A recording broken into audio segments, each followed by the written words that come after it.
中山路三段大城路口，去年2月开始实施机车2段倒弯，透过科技来执法处理。一年来违规数量是11104件，全国第一。要买东西可能也会说要抢快啊，那就会忘记说在这个路口是一定要2段式左转。真侪民众袂管是放开真侪罚单，警方就呼吁民众爱注意交通规定。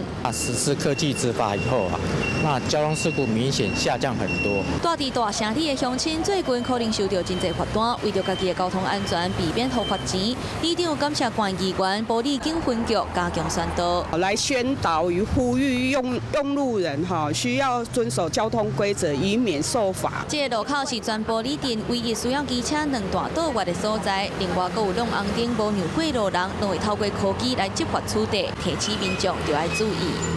Hello， 我是林仙怡。想要抢先掌握最及时的新闻资讯吗？赶快订阅、按赞、开启小铃铛，锁定华视新闻 YouTube 频道。